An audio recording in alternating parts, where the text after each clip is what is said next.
And in the quiet of this moment, before your mind rushes to the next thought, before you attend to the appointments of the day or the burdens of the hour, I invite you to pause.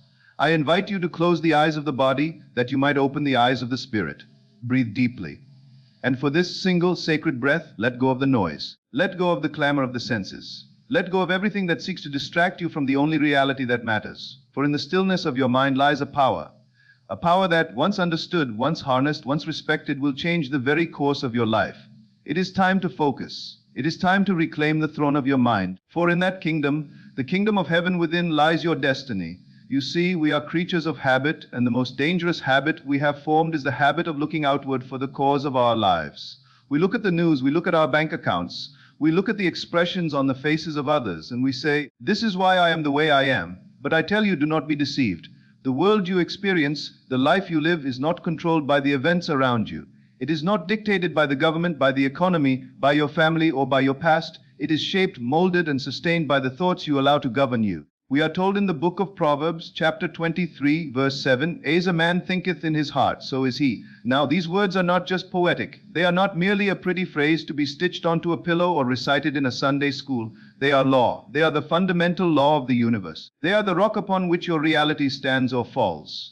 As a man thinketh, meaning the habitual state of your consciousness, the sum total of your consent to the ideas that pass through your mind. This is what you are. What you think, what you allow to occupy your mind, is not a passive occurrence. It is not innocent. Your thoughts are the seeds, living, breathing, vibrant seeds that grow into the life you experience. Your thoughts are the architects of your reality. Every situation you face, every challenge that rises up to meet you, every victory you celebrate has its origin in the secret, silent workshop of your mind.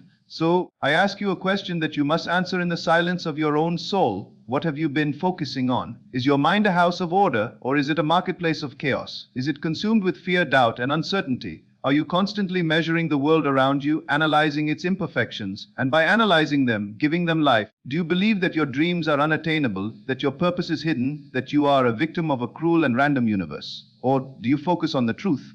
And what is the truth? The truth is that you are a powerful being. You are not a little body of flesh and blood fighting against a titan world. You are the titan. You are a divine being equipped with the power to create a life that reflects the desires of your heart, because your heart is the very altar of God. Right now, in this silence, it is time to choose. You must understand the nature of this mind we speak of. We are not talking about the brain, that organ of meat and electricity. We are talking about consciousness. We are talking about the I am. Before you are a man, before you are a woman, before you are rich or poor, before you are American or foreign, you say, I am. That is your fundamental reality. And what you attach to that I am, what you believe yourself to be, is what you project onto the screen of space. The world is a mirror. It is a merciless, perfect mirror. It does not judge, it only reflects. If you stand before a mirror and you are frowning, you cannot force the reflection to smile. You cannot manipulate the glass to change the image. You must change the face. You must change the self. Yet, how many of you are trying to change the world without changing your mind? You struggle with the reflection. You fight with the shadows. And you wonder why you are exhausted, why nothing changes. It is time to set your mind on the things that will elevate you. The Bible tells us, finally, brethren, whatsoever things are true, whatsoever things are honest, whatsoever things are just, whatsoever things are pure, whatsoever things are lovely, whatsoever things are of good report, if there be any virtue and if there be any praise, think on these things. Why? Is it to be morally good? No. It is because what you think upon you feed, and what you feed lives. The power to manifest the life you desire is not out there. It is not in a job, it is not in a lottery ticket, it is not in the approval of a spouse. It is within you. It is in your ability to choose where your focus lies. You are not a passive observer of your life, drifting like a piece of driftwood on the ocean of time. You are the creator. You are the operant power. Your imagination is your tool. It is the instrument of God. In fact, I will go so far as to say that your own wonderful human imagination is God. It is the creative power of the universe buried in man. When you imagine, you are setting in motion the machinery of the universe. But imagination is a delicate thing. It is easily influenced. If you do not hold the reins of your mind, the world will hold them for you. It is easily influenced by fear, by doubt, by the false narratives that have been ingrained in you by society, by your upbringing, by your past experiences. The news tells you to be afraid, and your imagination seizes upon that fear and builds a cage.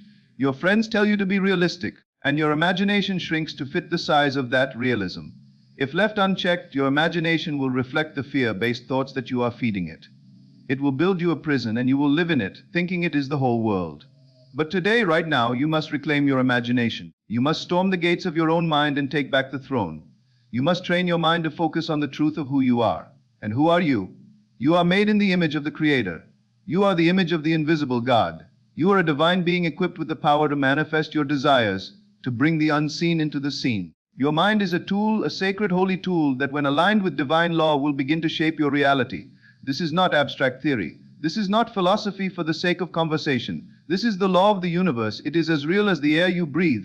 It is the same law that governs the motion of the stars, the turning of the earth, and the unfolding of time itself. It is the law of identical harvest. What you focus on, you attract. What you imagine, you create. The key, the master key to the kingdom, is in focus. When you focus your attention, when you choose to direct your thoughts toward what you desire rather than what you fear, you begin to set in motion the forces of creation. Consider the nature of a seed. If you plant a seed of corn, you do not get wheat, you get corn. The soil does not argue. The soil does not say, well, you planted corn, but I think wheat would be better for you. The soil simply accepts the seed and brings it to harvest. Your mind is the soil. Your thoughts are the seeds. If you plant thoughts of failure, of lack, of unworthiness, your mind will produce a harvest of failure, lack, and unworthiness. It has no choice. It is impersonal in its execution, just as electricity is impersonal. It will light your house or it will burn it down, depending on how you use it. For too long, you may have let your thoughts wander aimlessly. You have been a ship without a rudder. You have been distracted by the opinions of others, by the chaos of the world around you. You have allowed your mind to be a dumping ground for the negativity of the world. You may have allowed your mind to be filled with images of failure, repeating the memories of the past, rehearsing arguments that never happened, worrying about futures that have not yet dawned. But today it is time to focus. It is time to conquer your mind. To do this, you must first quiet the noise. You must find stillness. You must enter the closet, as the scripture says, and shut the door. The door is your senses. You must shut out what your eyes see, what your ears hear, and listen only to the voice of your desire. Every moment you give to distractions, to fear, to doubt, is a moment you are losing to the world. It is energy squandered. It is life force leaking out of you. But the moment you choose to focus, the moment you decide, this one thing I do, the moment you decide to harness the power of your mind, is the moment that the universe begins to respond. And I tell you, it responds with unfailing precision. This is where the science and the divine intersect. The way your brain functions, its neural pathways, its chemical reactions, its ability to create new patterns, mirrors the way the universe works. Your thoughts create new pathways in your mind, just as your mind creates pathways in the world. Focus, when directed with intention, creates new realities. You are not only a thinker, you are a creator. Now, I want you to imagine for a moment, just consider the possibility of a life in which your mind is fully focused, a life in which you are the master of your attention, a life in which every thought, every feeling, every internal action is directed toward the realization of your dreams. Imagine the peace. Imagine the clarity. Imagine the power that would flow through you if you knew, without a shadow of a doubt, that you were in control of your mind and that your mind was in alignment with divine law. What would you focus on? If you knew you could not fail, what would you dare to dream? This is the truth of your potential. It is not a matter of waiting for the world to change. It is not a matter of waiting for a political party to save you, or for the economy to improve, or for external circumstances to line up in your favor. It is a matter of changing your mind. As you change your mind, the world around you must change as well. It has no choice. The reflection must follow the object. This is the divine law of manifestation, and it is available to you in every moment, in every thought, in every decision. But it begins with focus. It begins with a radical refusal to accept the evidence of the senses when that evidence denies your desire. The way you focus determines the way you live. And focus is a choice. It is a muscle that must be exercised. If you have been drifting through life, allowing external circumstances to dictate your feelings, your actions, your beliefs, now is the time to stop. If you have been living in a state of reaction, reacting to the news, reacting to the bills, reacting to the criticism, constantly at the mercy of what is happening around you, now is the time to choose to respond. To respond is to answer from the inside. To react is to answer from the outside. Focus is a decision. You decide what to think. You decide what to believe. You decide what to imagine. And the more you focus on your desires, the more they begin to take root in your life. Just as the seed in the ground grows toward the light, pushing through the heavy soil, moving around the rocks, seeking the sun, so too will your desires begin to unfold, drawing nearer with every passing moment of focused attention. It is not the outside world that holds the power. I cannot stress this enough. We are so easily bullied by facts. We are so easily intimidated by the facts of life. But facts are only frozen thoughts. They are the shadows of yesterday's thinking. If you change the thought, you melt the fact, and a new fact takes its place. It is your inner world that shapes it. You must consciously choose the thoughts that align with your desires. You must focus on them with the same intensity and passion that a flame burns in a fire. The more you focus, the more you pour energy into your desires, and the more they are drawn to you. You are building a house. Every thought is a brick. Every feeling is the mortar. Are you building a palace or are you building a hovel? Are you building a temple of success or a dungeon of despair? The materials are the same. The time required is the same. The energy expended is the same. It takes just as much energy to worry as it does to believe. It takes just as much focus to deconstruct your life with fear as it does to construct it with faith. So why not build the palace? The mind is a kingdom, and you are the king. But a king who sleeps on his throne will find his kingdom in ruins. A king who allows the peasants of doubt and the thieves of fear to run his court will find his treasury empty. You must wake up. You must sit upon the throne of your mind with authority. Your thoughts are the rulers. And when your thoughts align with your desires, there is nothing that can stop you.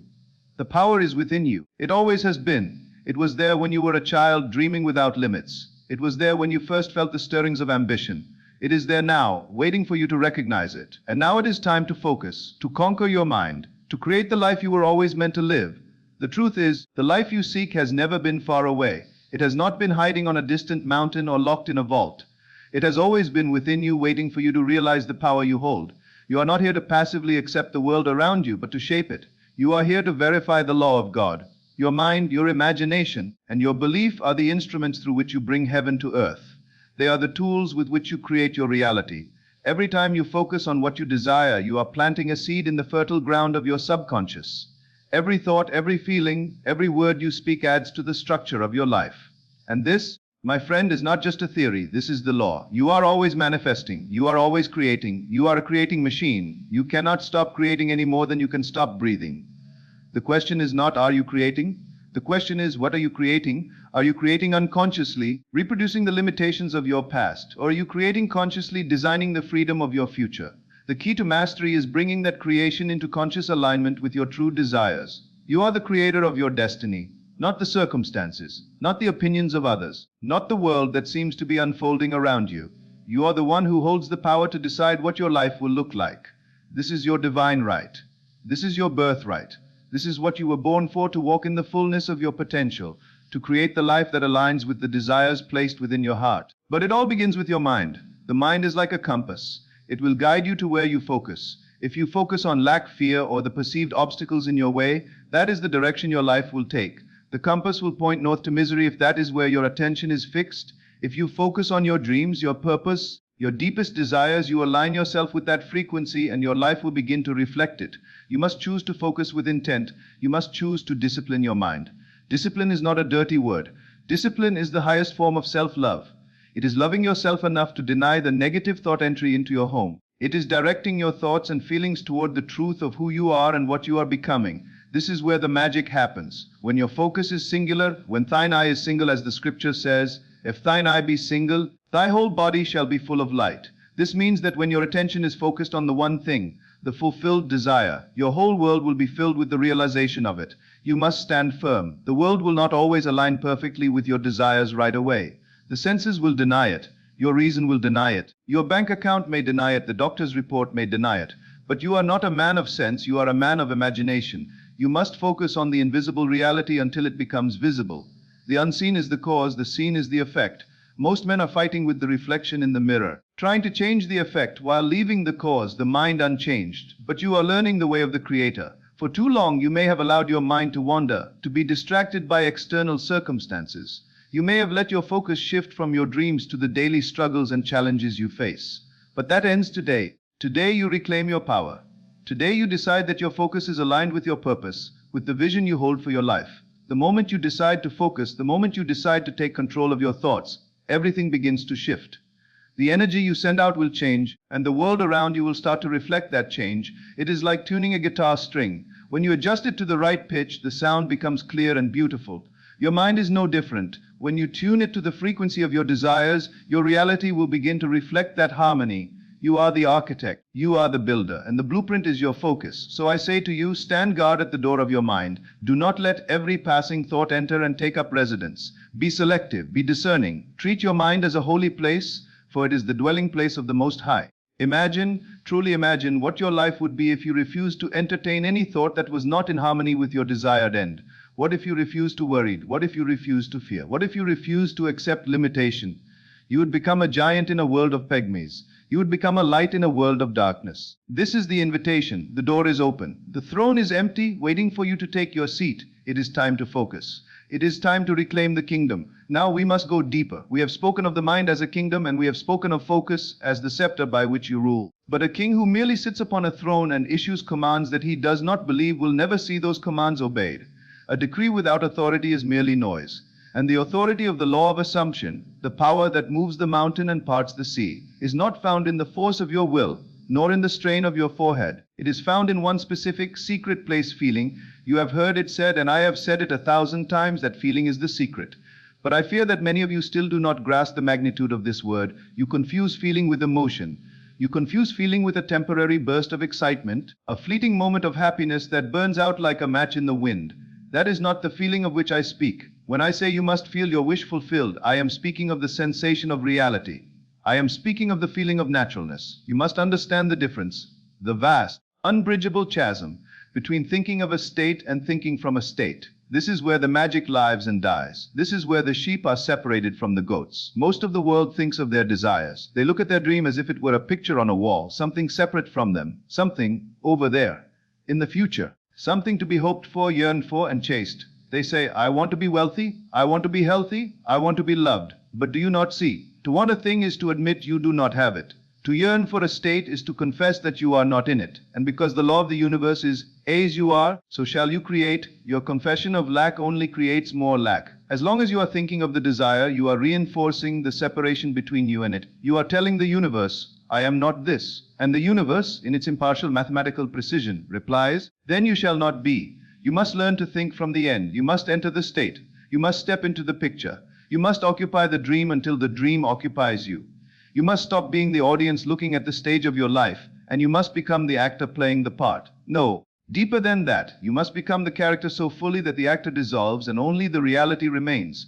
This is the great secret of the Bible hidden in plain sight. When the blind man approached Jesus, who represents your own awakened imagination, Jesus asked him, what do you want me to do for you? The man replied, Lord, that I may receive my sight. And Jesus said, receive your sight, your faith has healed you.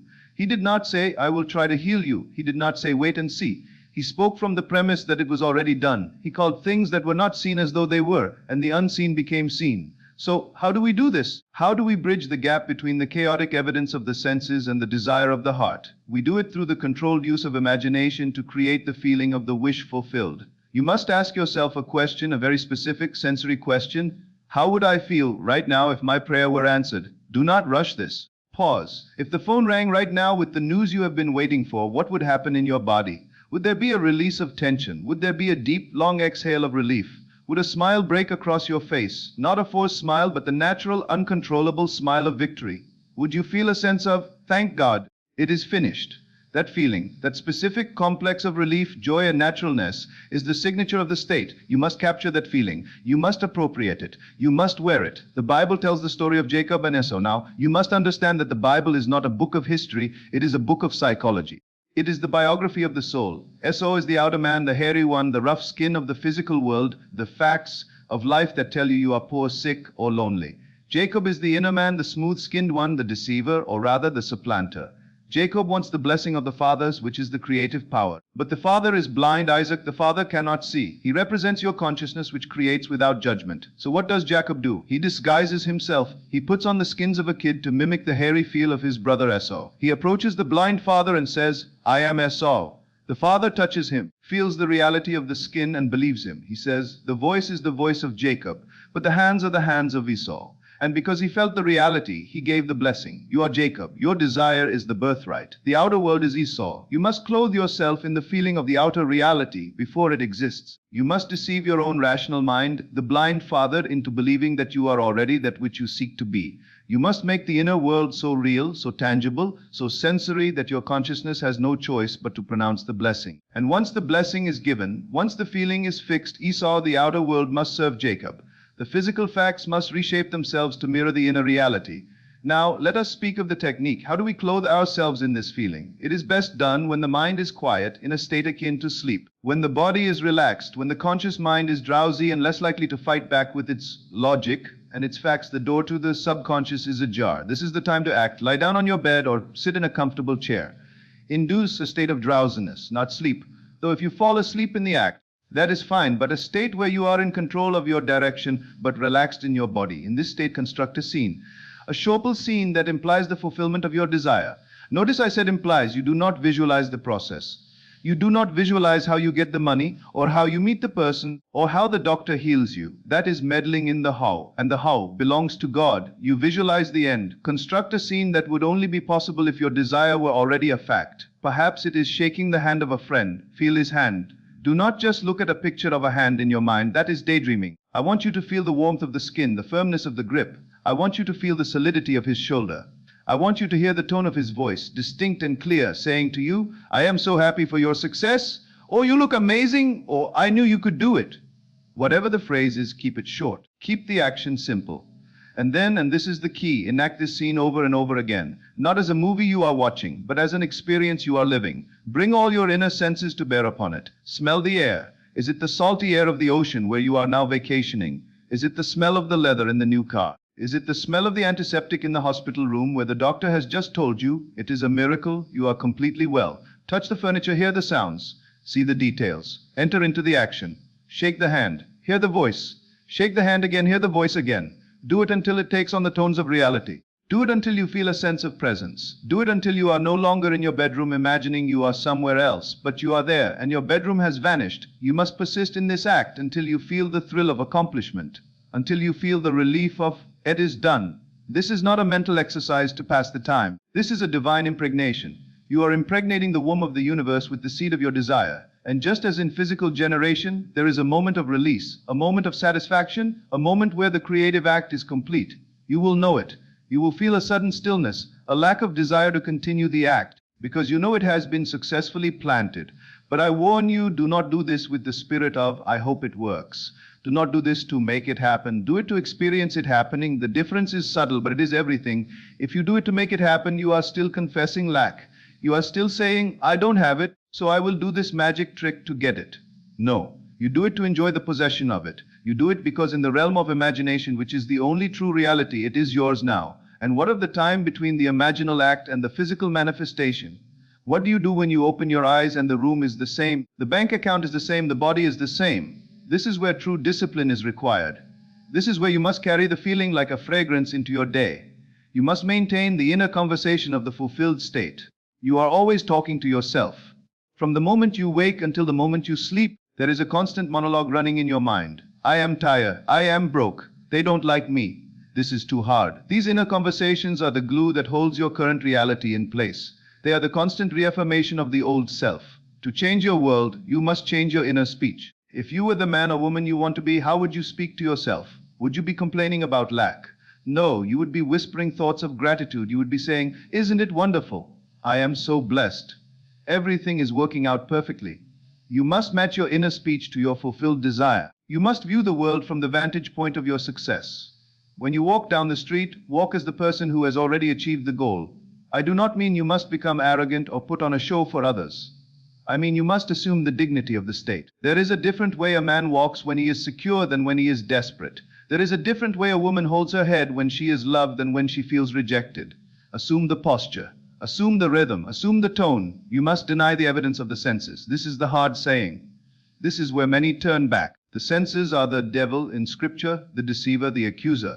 They scream at you, look at the bills, look at the illness, look at the loneliness. And you must look them in the eye and say, get thee behind me, Satan. Not because they are evil, but because they are false witnesses to the future you are creating. They are testifying to your past. They are dead wood. Do not give them your lifeblood by reacting to them. You must become indifferent to the shadows. When the facts of the world contradict your inner vision, you must withdraw your attention from them and reinvest it in your inner reality. You must say to yourself, I have seen the end. I have felt the end. And the end is the only truth. It is a form of controlled schizophrenia, if you will. You are living in two worlds. You are performing your duties in Caesar's world. You go to work, you pay your taxes, you wash the dishes.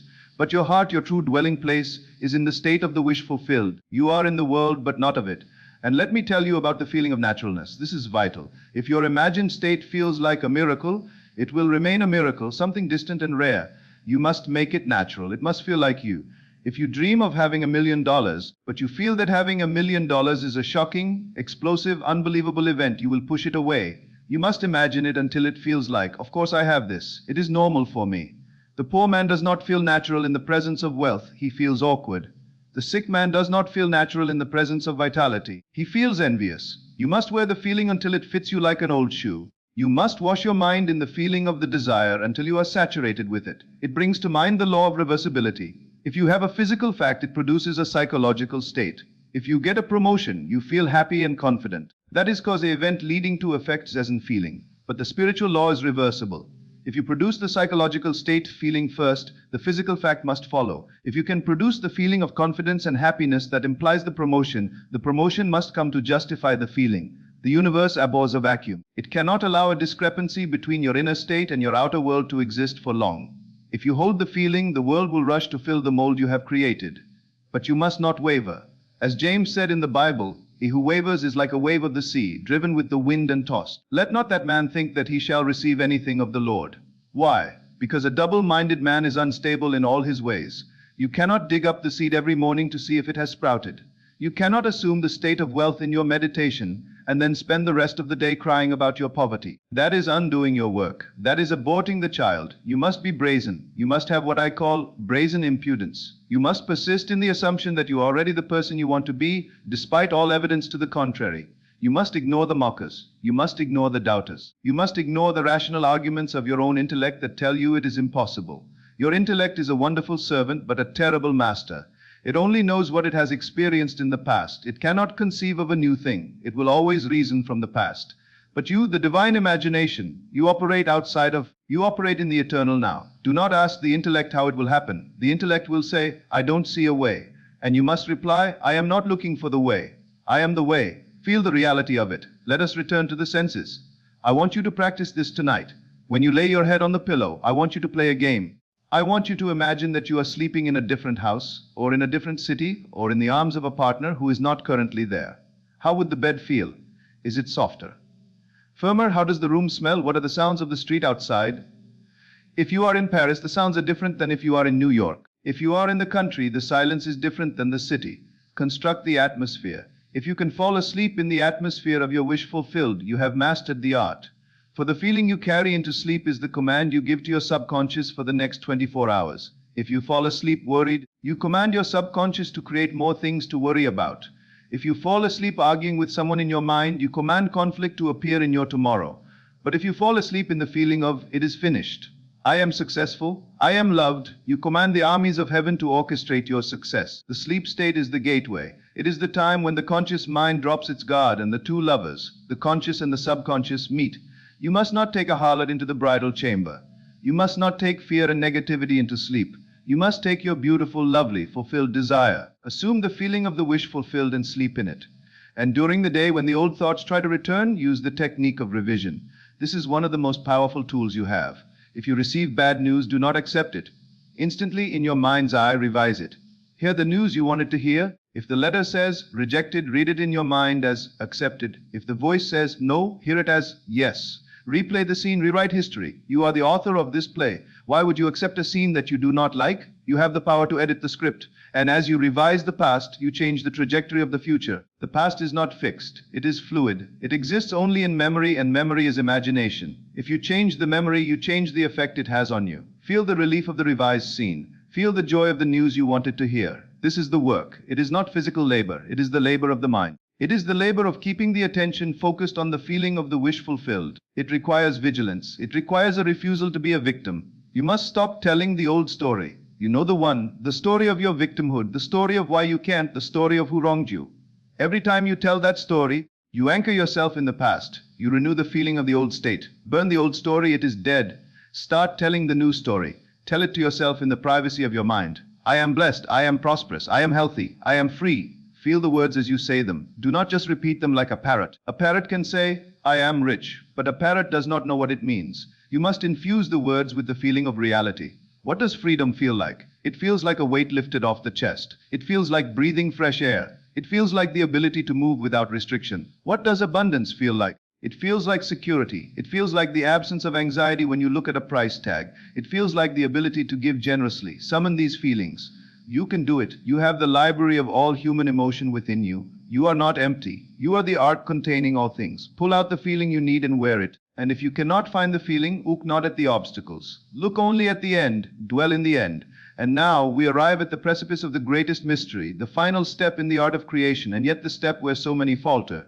You have chosen your desire. You have constructed the scene. You have entered the state of the wish fulfilled and clothed yourself in the feeling of its reality. You have done the work of the Father. Now you may ask, what happens next? What must I do? How do I make this happen in the heavy, resistant world of Caesar? And to this I give you the answer that the rational mind hates, the answer that the ego despises, but the answer that is the very key to the kingdom. You do nothing. Do not misunderstand this. When I say you do nothing, I do not mean you sit in lethargy. I do not mean you abandon your responsibilities. I mean you surrender the anxiety of bringing it to pass. I mean you surrender the whole. Surrender is not a passive resignation to fate. It is not giving up. Surrender is the ultimate act of faith in your imaginal act. It is the deep, unshakable knowing that the seed has been planted and the harvest is inevitable. You must understand the relationship between the conscious mind, the little I, that worries about bills and time, and the deeper self, the Father within, the dimensionally larger self. Your conscious mind is a reasoning machine. It looks at the data of the past and projects it into the future. It can only work with what it has seen, heard, and touched. It is limited. It does not know the way to your desire because your desire exists in a future that the senses have not yet encountered. But the Father within, your own wonderful human imagination, God in you, He knows ways and means that you, the conscious man, know not of. Scripture tells us, my ways are not your ways, neither are my thoughts your thoughts, saith the Lord. For as the heavens are higher than the earth, so are my ways higher than your ways. Why would you try to dictate the path? When you plant a seed of corn in the ground, do you dig it up every hour to see if it is growing? Do you try to pull the sprout out of the seed with tweezers? Do you worry that the earth has forgotten how to grow corn? No, you plant it and you walk away. You surrender the seed to the dark, silent wisdom of the soil. You trust that the earth has the intelligence and the power to break the shell, to send down the root, to push up the stalk, and to bring forth the ear. Your mind is the earth. Your imaginal act is the seed. Once you have successfully impregnated your subconscious with the feeling of the wish fulfilled, the seed is planted. It has its own appointed hour. It has its own way of unfolding. To interfere, to worry, to struggle, to try to force the outcome through physical might is to dig up the seed. It is to say to God, I do not trust you.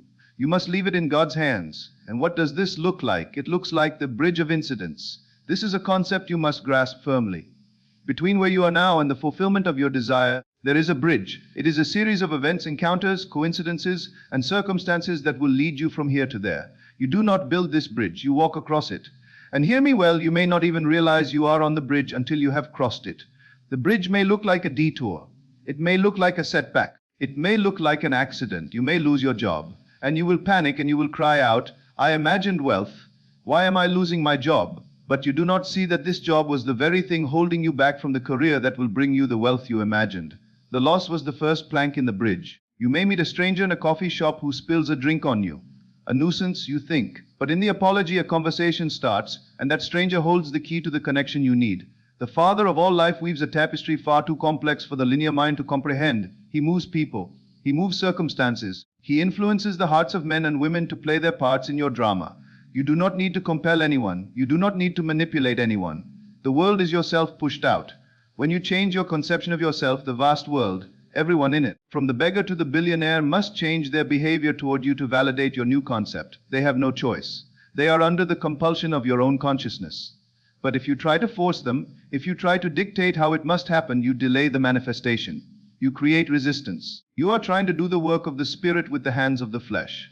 Not by might nor by power, but by my Spirit, saith the Lord of hosts. So your work after the imaginal act is the work of the Sabbath. In the Bible, the Sabbath is not Sunday. It is not a day of the week. It is a state of consciousness. It is the state of mental rest that follows the creative act.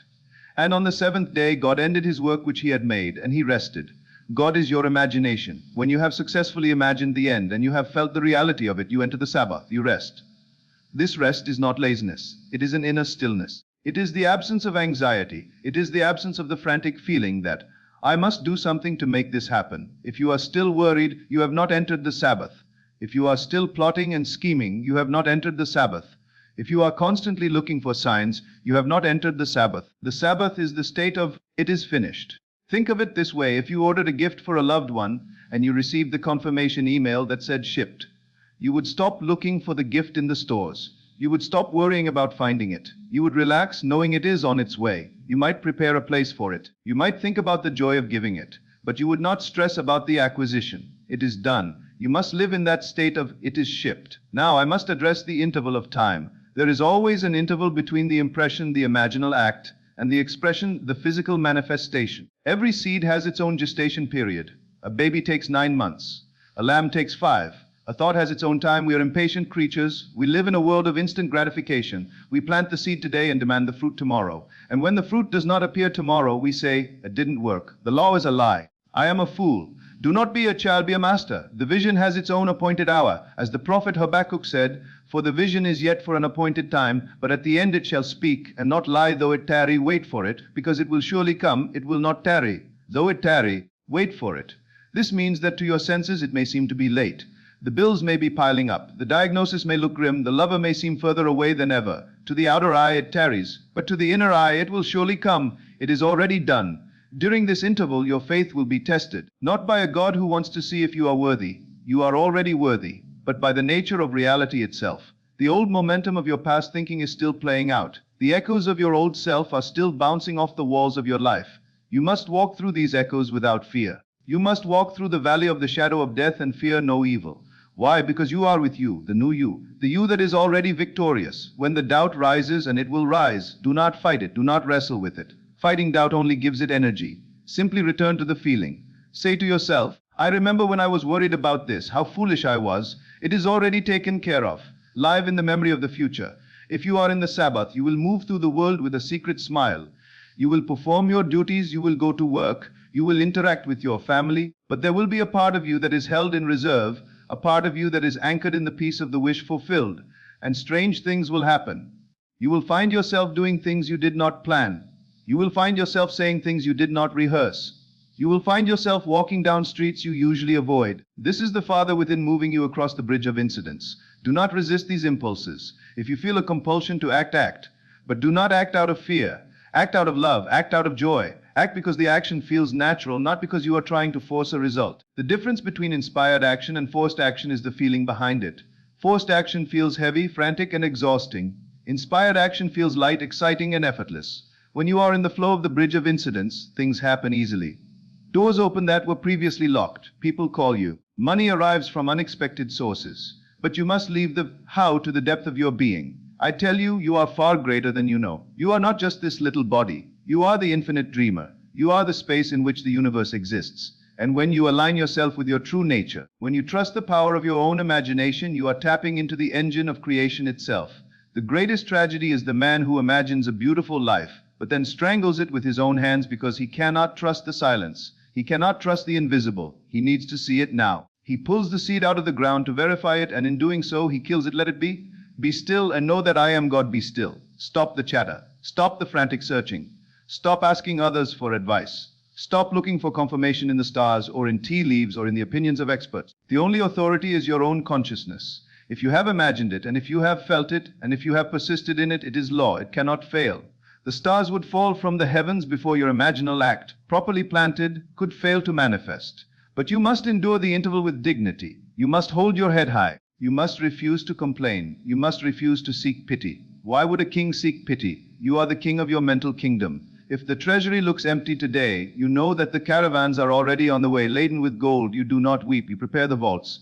Prepare your life for the reception of your desire. If you desire a new car, clean out your garage. Make space for it. If you desire a partner, sleep on one side of the bed. Make space. These are physical acts that demonstrate your inner conviction. They are acts of faith. And above all, surrender the outcome to the wisdom that created you. This wisdom knows the perfect timing. It knows the perfect way. If you try to force it, you may get what you want, but you might not like how you got it. You might force a promotion only to find the job is a nightmare. But if you trust the Father, you will get the promotion in a way that is a blessing to you and to all involved. Trust the benevolence of the universe. When you are aligned with your imagination, the universe is on your side. It is conspiring in your favor. So let go. Let go of the control. Let go of the tight grip you have on your life. Your knuckles are white from holding on so tight. Relax your hands. Open them. You cannot receive with a closed fist. You can only receive with an open hand. Open your hands, open your heart, and say, Father, I thank you. I thank you that you have heard me. I thank you that it is done. And then go about your Father's business. Be a person of love. Be a person of kindness. Be a person of beauty. Live your life fully in the present moment, knowing that your future is secure. You do not need to look over your shoulder. Goodness and mercy shall follow you all the days of your life. They will follow you. You do not need to chase them. And when the manifestation comes, and it will come as surely as the sun rises, do not be surprised. Do not say, "It is a miracle." Say, "It is natural. It is who I am." For you have simply remembered the truth of your being. You have peeled away the layers of lie and limitation and revealed the masterpiece that was always there. The life you desire is not a discovery, it is a recovery. You are recovering your divine heritage. So, as we come to the close of this time together, I want you to make a covenant with yourself, a sacred promise. Promise yourself that you will no longer be a slave to the senses. Promise yourself that you will no longer bow down to the idols of fear and lack. Promise yourself that you will take your seat on the throne of your imagination and never step down again. You are the creator. You are the operant power. You have the tools. You have the focus. You have the feeling. And now you have the faith to let it go. Go now and walk in this truth. Walk as one who knows. Walk with the quiet confidence of the man who holds the winning ticket, but has not yet cashed it. He does not scream. He does not worry. He smiles. He waits. He knows the world is yours, the fullness thereof. Create, live, be, and remember, always remember, there is no one to change but self. There is nowhere to go but within, and there is nothing to do but to be. I am that I am. Rest in that name, rest in that power, and watch the salvation of the Lord unfold in your life. Now let the silence take you. Let the peace that passes understanding guard your hearts and minds. It is finished.